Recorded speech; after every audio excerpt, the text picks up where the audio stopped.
Bismillahirrahmanirrahim. Qala al-musannifu rahimahullah wa nafa'ana bihi wa bi ulumihi fid dharain amin. Bismillahirrahmanirrahim. Isnani ari dua jalma eta yakrohuhuma embung kana itu isnani sa ibnu adama anak incu adam. Yakrahu tegesna embung itu isnani. Yakrahu tegesna embung itu ibnu adam gitu. Al mauta kana maut wal mautu sedangkan ari maut eta khairun langkung sae lahu keur itu ibnu adam. Minal fitnati tinimang fitnah wa yakrahu sareng embung itu ibnu adam kilatal malik kana seutikna harta. Wakilatul mali sedengkeun ari seutik harta eta qallu anu leuwih seutik lili sabi pikeun dihisabna. Rawahu ngariwayatkeun kana ieu hadis Ahmadu Imam Ahmad an Mahmud bin Labid ti Mahmud bin Labid.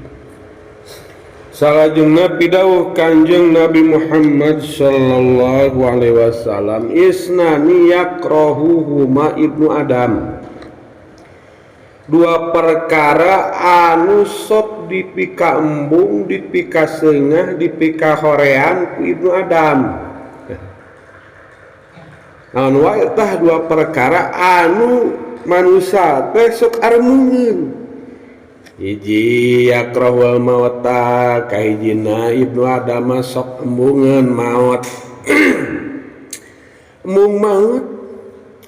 Lamun ditanya orang hayang panjang umur, hayang ponok umur, pasti bakal ngajawab hayang panjang umur. Bapak-bapak, ibu-ibu, hayang panjang yuswa, hayang ponok yuswa, hayang panjang yuswa, pasti. Hampir 88,8% jelema mah hayang panjang umur. Embung ponok umur, embung we maut teh. Naon sababna ayeuna jelema bet hayang panjang umur. Sieun jegana kana maut teh. Atuh rek ayeuna teu embung kumaha, rek teu sieun kumaha. Sedengkeun ayeuna ku maot mah pegat sagala ayeuna kahayang. Ku maot mah pepegatan, ku maot orang pepegatan jeung harta, ku maot pepegatan jeung keluarga, ku maot orang pepegatan jeung jabatan, ku maot orang pepegatan jeung ayeuna babaturan. Pepegatan keluarga anu tadina dipika cinta, dipika nyaa, komo lamun pamajikana geulis keneh. Budakna ayeuna kitu keur meujeuhna pikalucueunana. Jigana teu teu ridho, teu hayang sing jauh meureun maot teh hayang panjang umur. Lamun usaha keur maju, atana pijabatan keur ayeuna luhur. Embung ayeuna kan maot teh tah ku maot mah beak sagala rupa. Keluarga tinggal keluarga, harta tinggal harta, jabatan tinggal jabatan, kahayang rencana erek ngabangun, erek itu erek ieu datang we ajal eureun prek eureun we total jeung moal ka sorang deui. Matak armungeun ibnu Adam teh al mauta kana maut. Sabab ku maut urang pipisahan jeung anu ku urang teu pikaresep. Dipika cinta. Gitu. Sedengkeun wal mautu khairun lahu minal fitnah. Ari maut eta teu leuwih alus keur ibnu Adam tinimbang fitnah. Sedengkeun kan ari maut geus dipatok ku ajal. Idza jaa ajaluhum la yastahiruna sahatan wa la yastaqdimun. Geus datang ajal mah moal bisa diakhirkeun, moal bisa dipajukeun, diheulakeun. Da hubunganna jeung ayeuna ajal masa aktifna. Lamun geus datang ajal meskipun eta jalma eukeur sehat ukur maju, ukur terkenal, geus datang aja mah geus beresan. Gitu. Urang di dieu teh nu ngaji sabariji. Miti Mang Hasim. Terus ayeuna almarhum Ayaya. Terus ka ayeuna Mang Ahid. Terus ka Kang Mimin. Terus ka Mang Enar. Terus ka Mang Aman ya. Terus kamari Kang Ucup. Babaturan orang ngaji biasa sok mere opieun mau opieun. Padahal teu lirangan sapoe gitu teh. Ngitungkeun lamun tina teu damangna teh emang nu teu disangka-sangka ku urang tukang heureuy jag-jag waringkas waktuna maot mah maot. Gitu. Jadi maot mah geus ku patok we gitu. Matak cek di dieu lamun masa kirana orang keur kondisi dina zaman fitnah, zaman anu ayeuna geus pinuh ku kamaksiatan, hese ngahindarna sakirana orang ayeuna bakal kabawakeun kana eta pamaksiatan, mending keneh maot. Mending keneh maot daripada orang kabawakeun kana fitnah. Dina harti orang kabawakeun kana maksiat. Bahasa babarina mah mending keneh ponok umur daripada orang hirup loba maksiat. Da keur naon panjang umur ge? Cek hadis anu alus teh ayeuna kitu. Man tola umruhu wa kasura amaluhu. Panjang umurna bari loba amalna alus. Lamun sakirana panjang umur ayeuna ngan sauku loba maksiatna, justru kulobana umur panjangna umur teh bakal ngagedekeun ayeuna siksaan. Matak maning panok umur we mun zaman fitnah. Gitu. Matak wal mautu khairun lahu minal fitnah. Mending keneh maot daripada urang kabawakeun ku fitnah. Kabawakeun ku maksiat. Maning keneh ponok umur dicabut nyawa kayan urang maot teu loba mawa maksiat gitu. Daripada panjang umur urang loba mawa dosa. Semakin loba dosana semakin ayeuna gede siksaanana, semakin lila siksaanana kan gitu. Tak nalus mah man tola umruhu wa kasura amaluhu. Eta nu pangalusna jalma panjang umur bari loba kaalusanana tinimang jalma panjang umur loba maksiatna. Daripada ayeuna panjang umur loba maksiatna maning keneh pondok umur saeutik maksiatna atuh syukur-syukur bisa pondok umur loba taatna.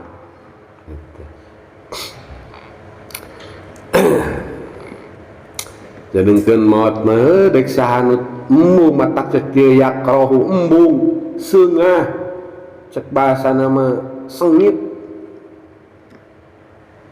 Pan apa orang teh nyeri gitu. Cek Imam Ghazali nyerina maot teler ibarat ayeuna kitu. Cek badul ulama ditebas ku 1000 tebasan pedang. Cek Imam Ghazali nyaritakeun nyeri maot mah lain sakadar nyeri ayeuna jasad tapi nyerina ruhan wa jasadan. Jadi nyeri maot mah nyarohnya jasad. Ngailustrasikeun Imam Ghazali lamun orang bohna teh nyeri hiji anggota, katakanlah nyeri sirah. Kan sirah nyeri. Nyeri leungeun potongan leungeun we nyeri. Nyeri suku, kacugat ngan suku. Tah ari maot cek Imam Ghazali kabeh anu aya na anggota badan ngarasakeun nyeri. Lamun panon nyeri, nyeri panon, nyeri ceuli, nyeri sirah, nyeri kulit, nyeri jantung, kabeh anggota badan di awak urang ngarasakeun nyeri. Di samping ayeuna jasad urang, anggota badan urang ngarasakeun nyeri teh ruhan jeung rohna teh. kumaha ayeuna sanu hayang pan buat urang wae carita ayeuna kacugak wah kacabut ayeuna bulu salamar wae kuat kata bisa sare kumaha kacabut kabeh kalau mun dibareng jeung nyeri leungeun nyeri suku tamu teh jiga kitu ngan untung ayeuna Allah memikawelas maha Rahman Rahim keur jalma mukmin muslim mah dibere karinganan tak aya paribasa ayeuna dicabutna jalma mukmin marona teh saperti buuk tina adonan roti molonyon kitu. Babari kitu atanapi seperti caur kanjeng mah cai tina ayeuna nu ngeclat nu ngucur tina ayeuna kandi gulusur. Babari moal nyeri-nyeri teuing nyeri mah aya. Beda jeung jalma kafir.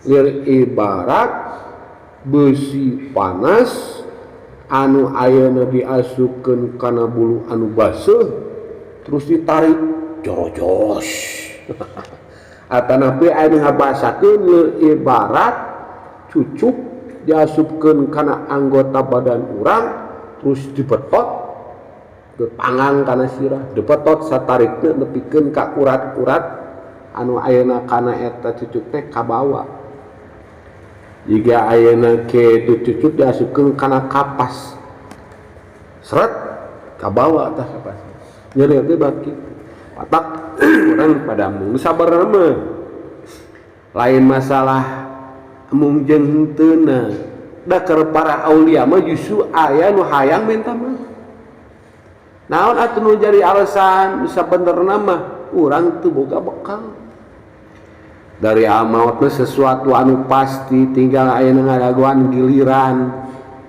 anu penting mah nyaeta urang mempersiapkeun bekal keur menghadapi kematian maut teu ulah dipikasi anu aya kudu urang mempersiapkeun nyambut maut eta dalam menjalma geus persiapan mah bakal sia jika urang ayeuna kitu diajak ka Bandung meme diajak urang geus persiapan da geus aya beja bakal aya pangajak ke maneh cenah diajak cenah nya siapkeun bekal alat-alatna siap siapkeun duit disiapkeun peralatan pas hayu cing urang ka Bandung teh hayu siap nah da geus boga bekal geus persiapan ketika dihayukeun teh siap urang mah kulantaran bakal teu boga amalan ayeuna naon andalkeuneun mata kana maot teh seuneu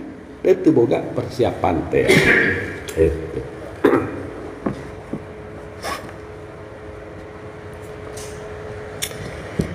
jadi maning keneh maot cenah sakanjeng daripada ayeuna urang hirup pinuh ku fitnah ku maksiat ku doraka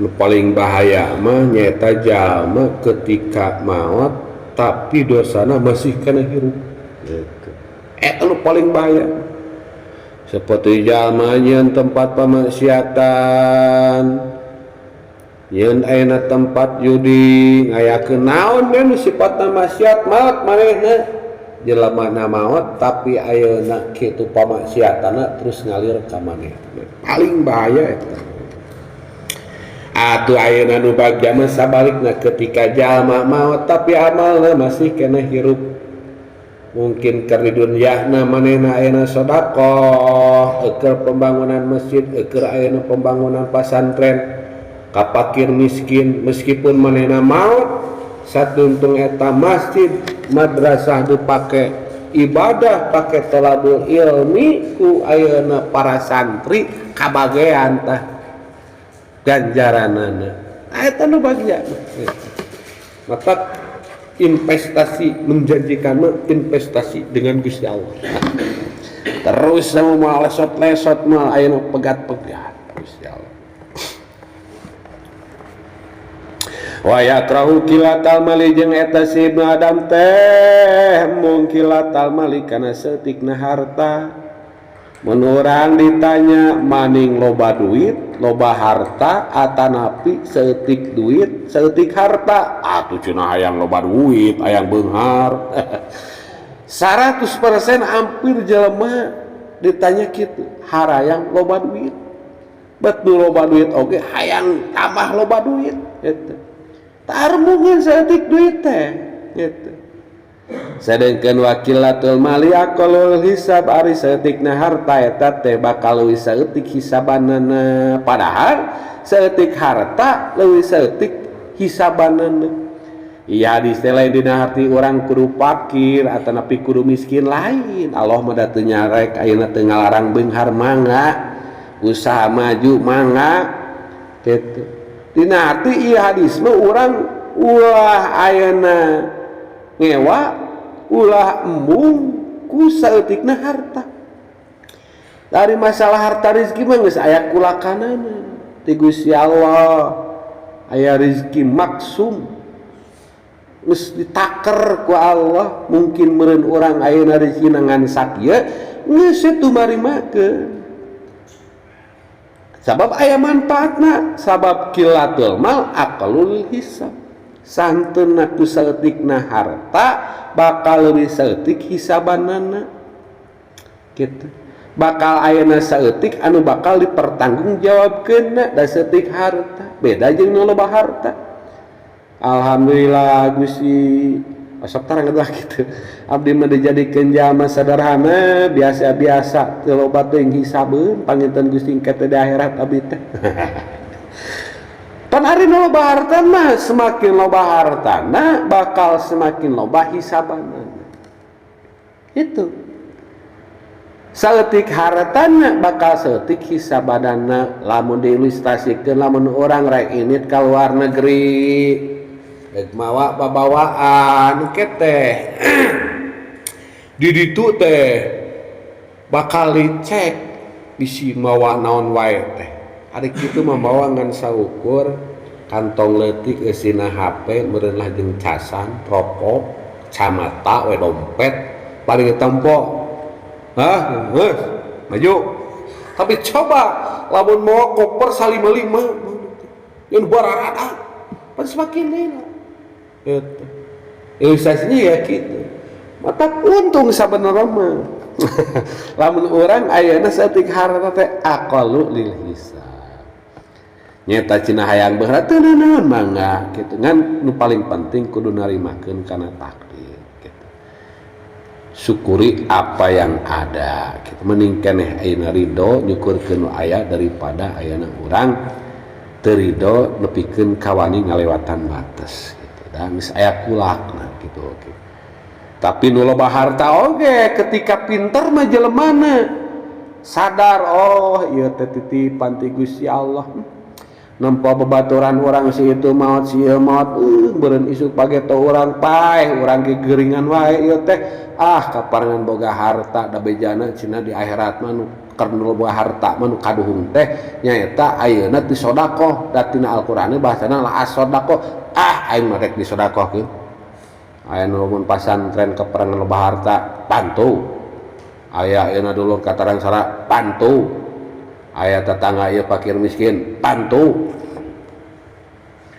Pinter engke teh ketika ayeuna direk naik pesawat diperiksa udah geus dibikeunan kan, geus dibikeunan oh cenah yok maju salamet padahal dititip-titipkeun kitu teh ka koper batur nu lain ka fakir miskin. Pinter kitu mal bayi sahabat gitu. Wakilatul mali aqalul hisab, saeutik harta eta makin saeutik hisabanana. Ngariwayatkeun kana hadis Ahmad ti Mahmud bin Labid. Salajengna isnani ari ayeuna dua jalma eta yu'ajjiluhuma bakal ngaheulakeun atanapi ngagerak-gerakkeun kaitu isnani sa Allah Gusti Allah di dunya al bagyu hiji jalma nu lacut wa kukul walidaini sareng jalma anu milaraan ka indung bapa. Rawahu ngariwayatkeun kana ieu hadis sa Tabrani Imam Tabrani an Ibni Abi Bakrah ti Ibni Abi Bakrah. Salajengna pideuh Kanjeng dua jalma anu bakal disegerakan diburu-burukeun siksaanna di dunia. Saha ta? Dua jalma anu di dunia keneh bakal disiksa ku Allah, diulahkeun siksaanna teh. Ieu mah can ka akhirat di dunia geus disiksa. Dua. Hiji al-bagyu, dua ukul walidain. Hiji jalma lacut, dua nu sok nilaraan indung bapa. Jalma lacut eta jalma dolim. Jalma anu ayeuna sok ngalewatan batas ayeuna agama. Jalma anu sok ngarugikeun batur bagi teh. Jalma anu sok ayeuna nyokot nu lain hak bagi ngaranna. Eta mah ulah waka ngadaguan di akhirat, di dunia keneh bakal tembong siksana. Jalma anu lacut, jalma anu milaraan ka kolot, tempo ulah waka akhirat di dunia keneh geus aya. Naon kitu ayeuna buah siksana teh asar ayeuna kitu ke balasan ke akhirat. Ieu mah karek di dunia keneh si tembongkeun. Mungkin lamun hirupna moal berkah. Terus deui ayeuna bakal dipingawe ku manusia. Wah, bakal ayeuna kitu pada ngomongkeun cenah gorengnya ka kolot. Si eta cenah nya gawena teh kitu cenah ka batur teh. Hak batur dicokot gitu. Nya hirup moal berkah. Nya bakal kangewa ku manusia ku tatangga. Bakal hina. Lamun carita jabatan bakal ayeuna runtuh gitu. Terus dari ayeuna bakal hese rezeki. Bakal hese rezeki. Tina ayeuna rezeki oge bakal moal berkah. Ari rezeki nu teu berkah teh rezeki anu hese dibawa kana alus, dibawa kana ibadah, eta rezeki nu teu berkah. Eta. Hese gitu pake halus teh. Mungkin nominalna gede tapi teu kumaha ieu teh. Nilai-nilai alusna eueuh gitu. Moal senang we gitu. Eta jalma anu dolim lacut jeung milaraan ka indung bapa gitu. Milaraan ka indung bapa mah mungkin ku cara ayeuna kitu nganyeri hatekeun ku omongan, atanapi ayeuna kitu ku neungeul, atanapi ayeuna ku suntak-sentak, atanapi ngantep kolot gering sugan ayeuna kitu dipangmelikeun obat, atanapi ditempo, atanapi kilang bara atau dibawa ayeuna ka dokter mah ka rumah sakit diantepkeun we. Ari giliran ayeuna warisan dipoporose pangheula. Pas gering mah sugan nempus ya eta. Pas wah warisan pangharup kuat ka mawa bedog. Tempokeun miraan kolot. Coba carita lah gitu.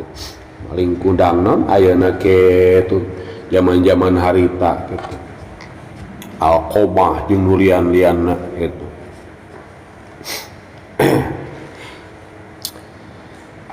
Eta di dunia keneh bakal ditembongkeun ku Allah siksaanna.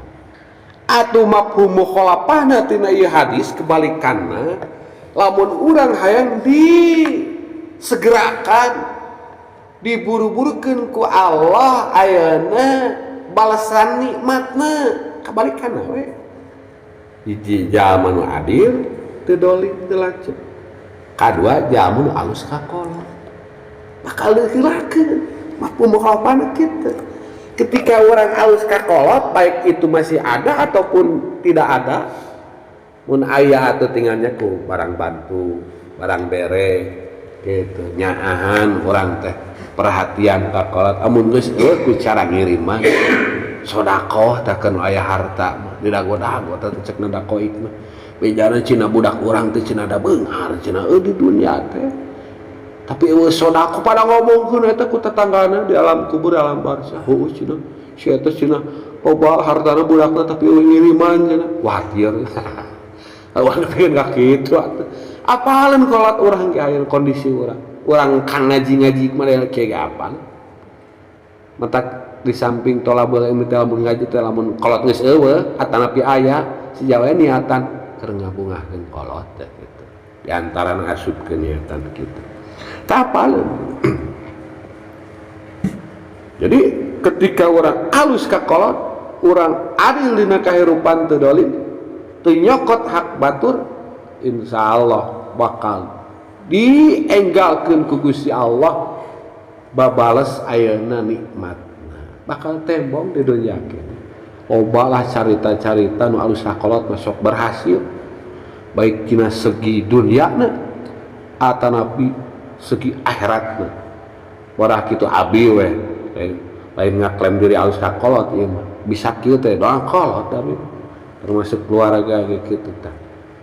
Dana apa kolot sok ngadoakeun malahan sok nyorogeun morom cenah bisa mah boga doa anyar cenah bisi salah cing cenah bentang menerkeun tempoan teu cing sae laras kieu cing saras cenah cenah pangartikeun artikeun ke urang teh oh cing teh kolot teh.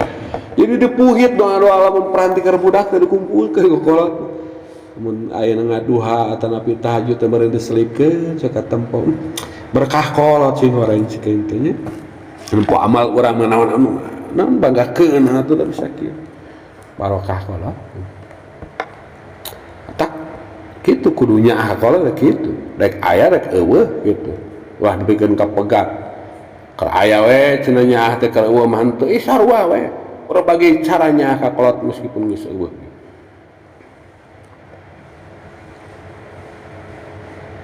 Meriwayatkeun ka hadis Tabrani ti Abi Ibni Abi Bakr. Salajengna izdanibul kibro izdanibu nabi anaranjeun ka bi al kibro kana sifat takabur atanapi sombong. Lainal abda mangka saeseuna idian bae talajalum malayajalum wal eureun-eureun itu si abad. Eta takabbaru gumede atanapi sombong itu si abad teh hatayakula sehingga ngucap sa Allah Gusti Allah ta'ala li malaikat di ka para malaikatna Allah uktubu nuliskeun aranjeun kabeh malaikat abdi ka hamba kaulah hadan ieu fil jabbarina kalebetkeun ti pirang-pirang jalma nu sarombong kabeh. Rawahu ngariwayatkeun ka hadis sa Ibnu Adi an Abi Umamah. Salajengna piduh Kanjeng istanibul kibro. Mangkade cina jauhan sing hati-hati tina sifat sombong. Tong adigung gede hulu ngarasa ayeuna uyah kidul kuat ka melak cangkeng selain melak cangkeng tina kelek melak kelek.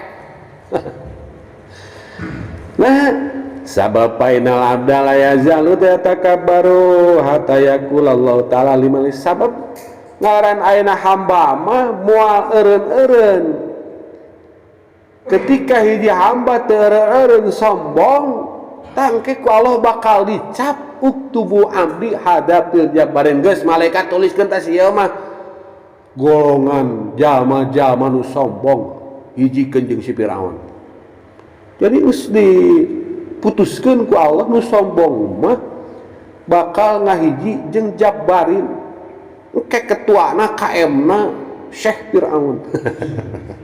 Firaun kan sedengkeun ayeuna tina hadis disebutkeun kan layat hudul jannata man kana fi qalbihi mithqalu habatin min khardalin min kibar. Aya we sagede siki sasawi nah teh sifat ayeuna kibir sifat sombong moal asup ka surga moal kalah kumaha ge entak-entakan ge kitu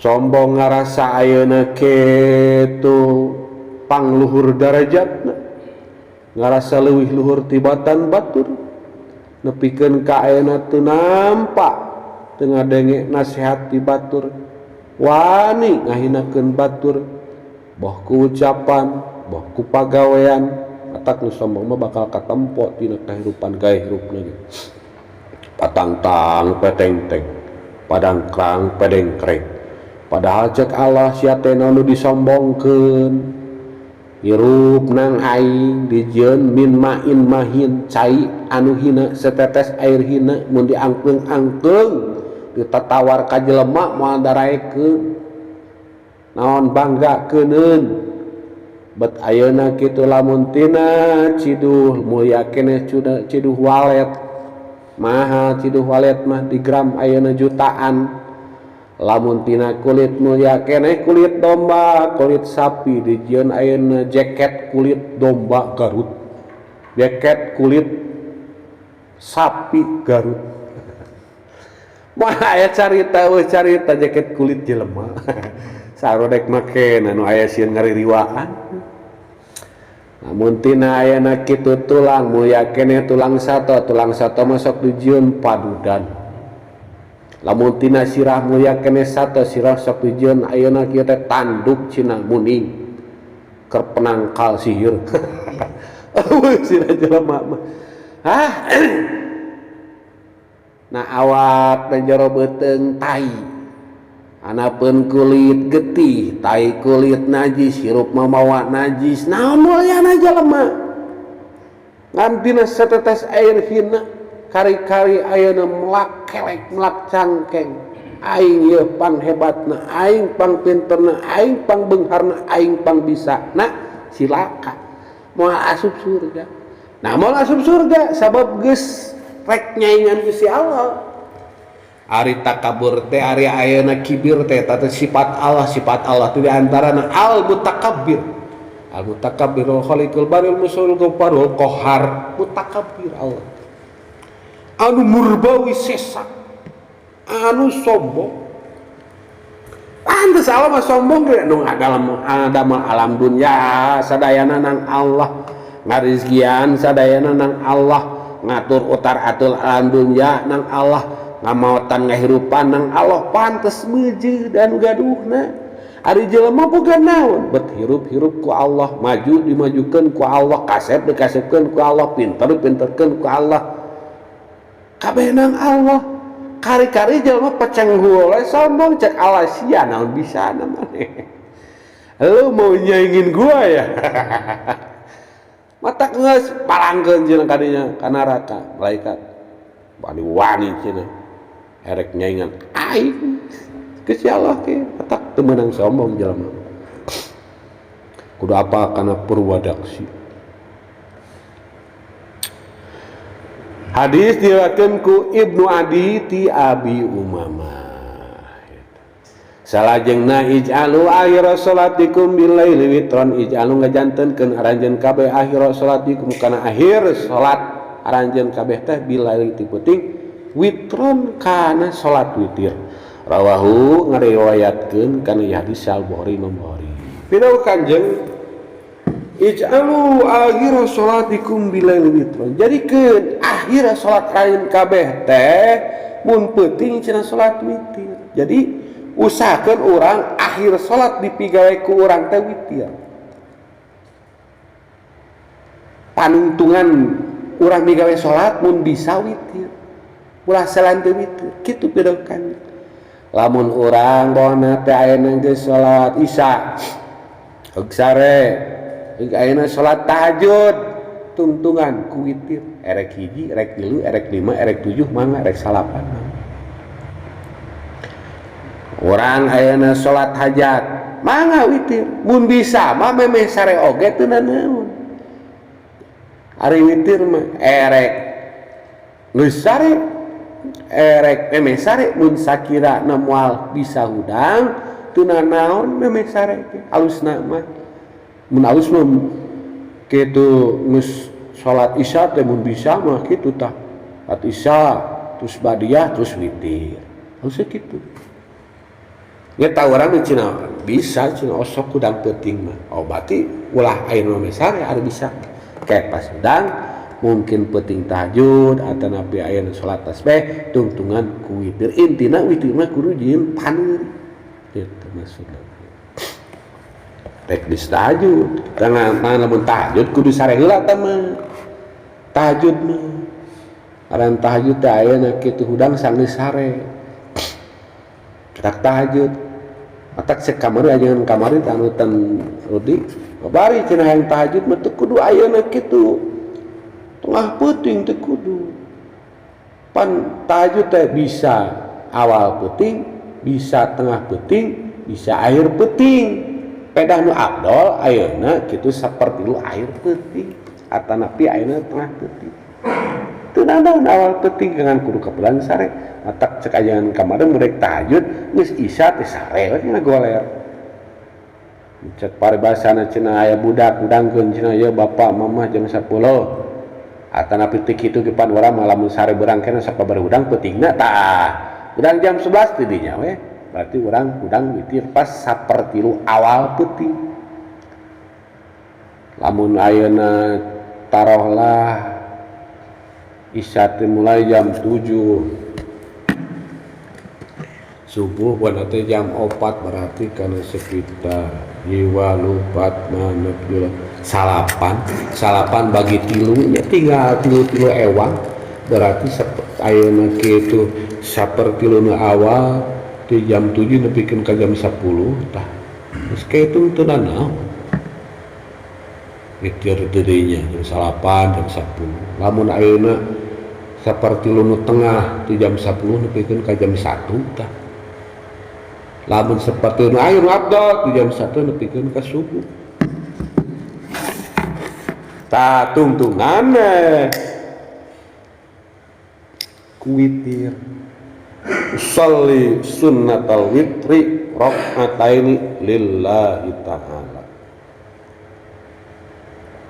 malahan makan kanjeng kadang kantos awal wengi tengah wengi akhir wengi duikeun ka ngantunkeun matak hukum kelat witir mah hukumna sunat muakkad sunat anu mendekati kana wajib nah sabab ku kanjeng tara dikantunkeun mun bayeuna ngomongkeun sunat muakkad berarti kanjeng tara ngantunkeun danten kebiasaan danten sareng sunah biasa sakadang-kadang osok gitu tapi lamun samana tara dikantunkeun tak Imam Syafi'i Imam Maliki Imam Hambali ngahukuman salat witir teh sunat muakkad kecuali Imam Hanafi eta mah ekstrim wajib cenah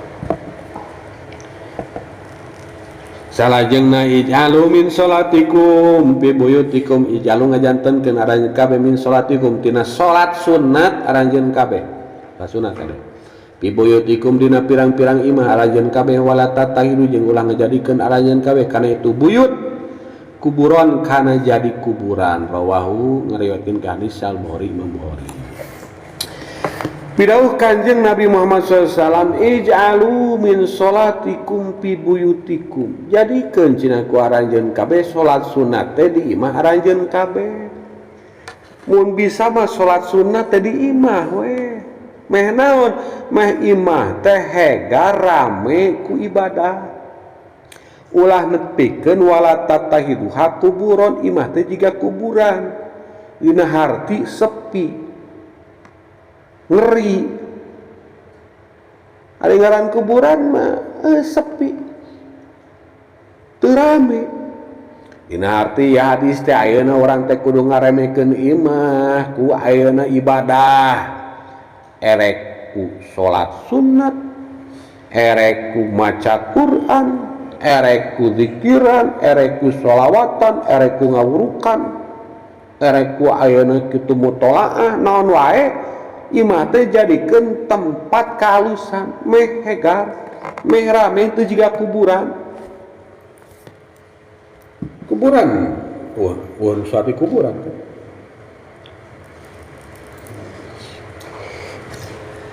matak cek geus bae mah lamun imah sok dipake ngawurukan atanapi ayeuna ngaji Quran insyaallah eta imah berkah nah sebab rame ku ibadah bakal aya asarna tapakna matak sabenerna mah lamun rek nilai ayeuna meuli imah nurutkeun secara agama lain ku secara yeuna tapi ku nempokana riwayat urut ajengan cenah teh urut tempat ngaji kudu mahal eta kuduna. Nah mau berkah dah. Insyaallah ayeuna anak keturunanna bakal barokah gitu. Urang oge supaya imah urang ayeuna henteu jadi tempat jurig. Atuh santeuna atuh kumaca Quran ku sholawatan teu urang titah budak urang ieu mah kuat ka sakeluarga bisa urang acan cek paribasa nah gitu nya atuh ari biasa budak menuturkeun kolot contohan ku urang titah ku urang gitu. Teu bisa tiap poe atuh 3 poe sakali teu bisa kami kali atuh yasinan wae mah piraku kali-kali bareng jeung keluarga teu bisa cenah bareng mah atuh titah atuh yasinan abi mah kadedengekeun eta kolot eta lamun malam Jumaah yasinan sia kiriman sia karuhun teh eta almarhum pun biang kadedengekeun tiap ayeuna kitu malam Jumaah teh alhamdulillah tara tinggalkeun tara dikantun ta eta perluna ayeuna panggetak kitu teh jadi memori kitu ka budak mah jadi terngiang-ngiang gitu tina ceuli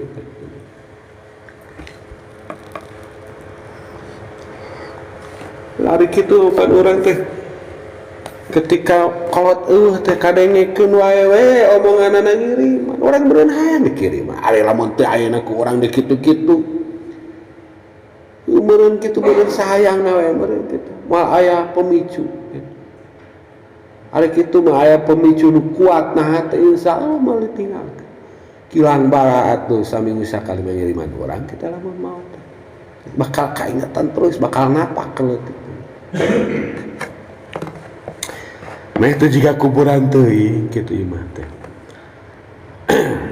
jadi imah nu alus mah imah teh nyaeta lain imah anu bertingkat anu gede anu mewah tapi imah nu hebat mah tah imah nu pake ibadah maca Quran sholawatan dikiran eta sok sanajan panggung supaya basa nareon tapi ayeuna aduh tiap maghrib ngadares we kitu Quran pohna kitu isuk-isuk pohna teh ayeuna kitu salat duha wah eta imah hebat katempung aku malaikat wah cenah aya pila cenah aya riwayat Bukhari eta hadis teh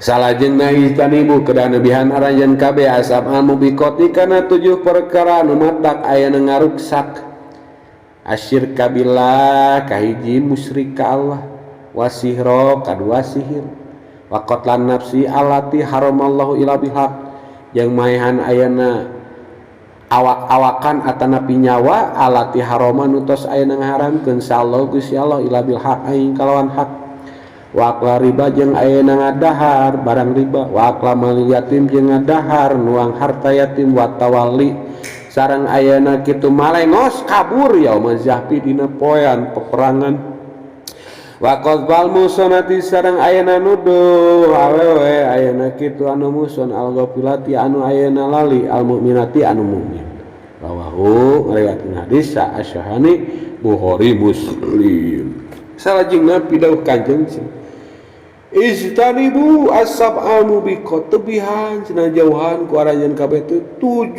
perkara anu matak ngaruksak mangkade waspada sing hati-hati 7 perkara anu ngaruksak bahaya cenah ieu mah warning peringatan keras naon wae tah hiji ayeuna asyirku billah syirik musyrik menyekutukan Allah nganggap pangeran aya 2 komo jeung 3 nganggap aya pangeran salian ti Allah karena syirik jelamana musyrik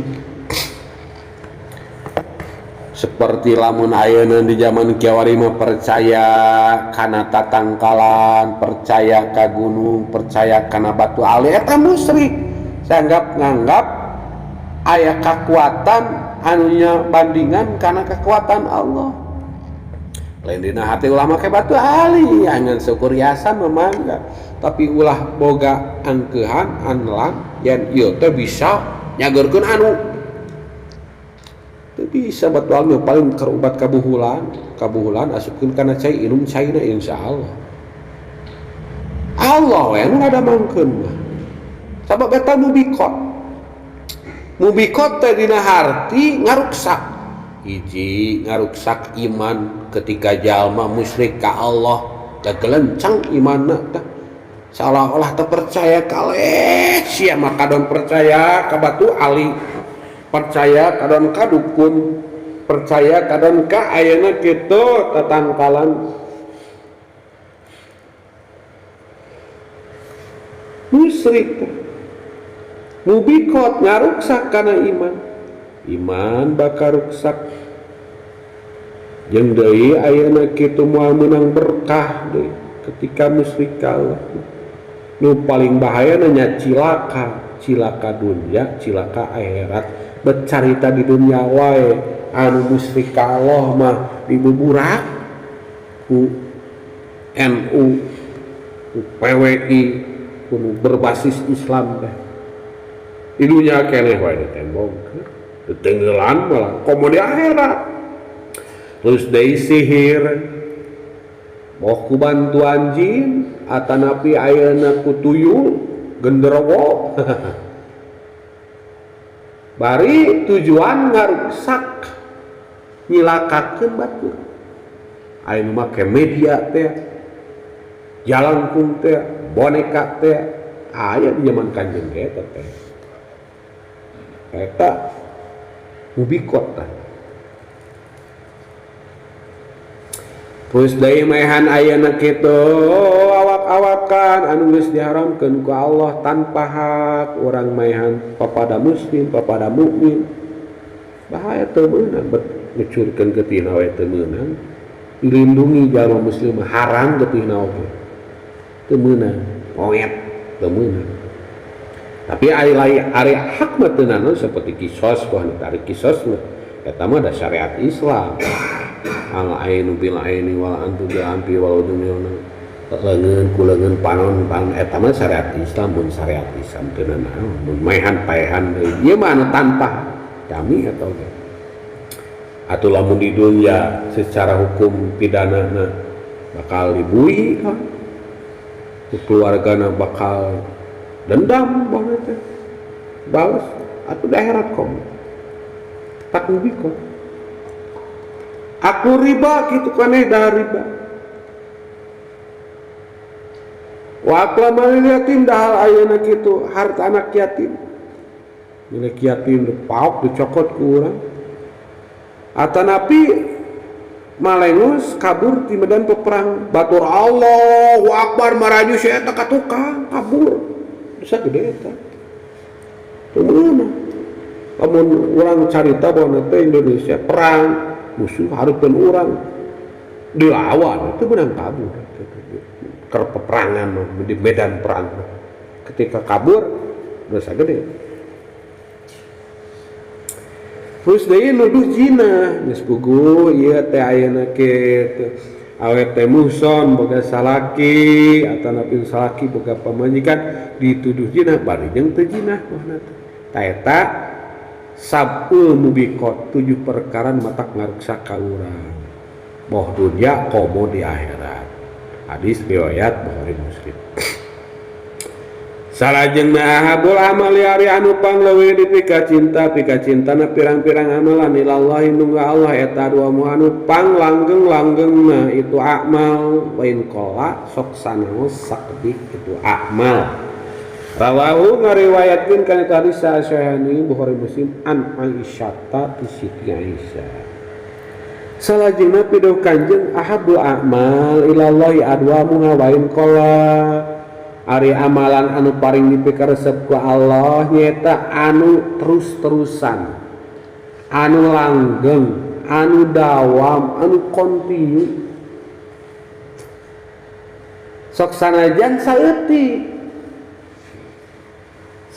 saeutik mun carita urang maca Quran cek paribasana sapoe ngan syukur salamar tapi tiap poe we eta leuwih sae daripada sapoe sajuz atanapi satamatan kadituna langgeh henteu paling kana sapoe terus-terusan lamun dikir sapoe ayeuna bohna teh 100 atanapi 100 genep 5 tapi tiap poe daripada sakali duduk 1000 isukna henteu udawa mun sodako kitu keneh gitu. Jadi alus keneh ayeuna kitu anu dawam. Sok sanajan saeutik tapi dawam leuwih alus daripada loba kadituna henteu. Sitik-sitik lama-lama jadi bukit. Kotrotan pasoro jabalan. Setetes demi setetes, saeutik demi saeutik lama-lama akan menjadi bukit. Aya setik-setik mah aya kenang aya bakal loba gitu. Coba sakali loba kadituna henteu. Matak anu paling alus mah amalan teh anu berkualitas, berkontinuitas lain anu ayeuna kitu kuantitas. Ari kuantitas mah jumlah kan loba baik teu loba ge kuantitas mah nu penting mah kualitas jeung kontinuitas terus-terusan nu kumaha amalan nu berkualitas anu kontinuitas nu terus-terusan sok sanajan henteu ayeuna loba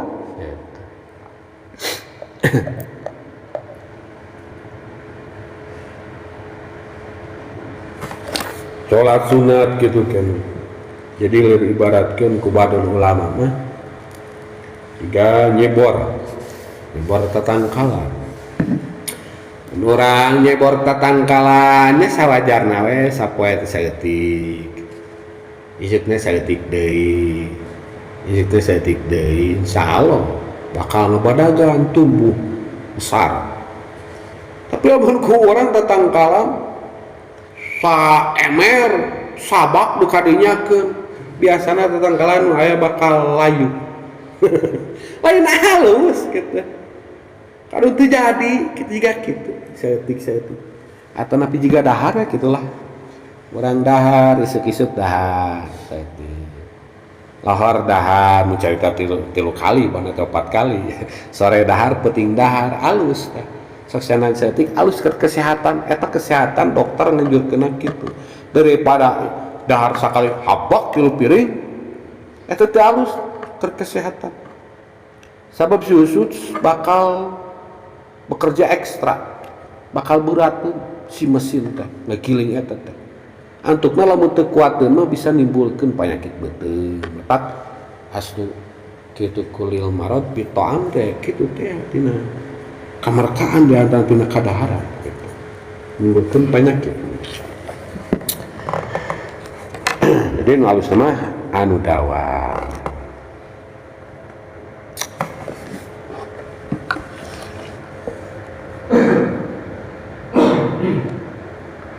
salajengna jadi kagok ahabul amali nyari anu pangleuwih di pika cintana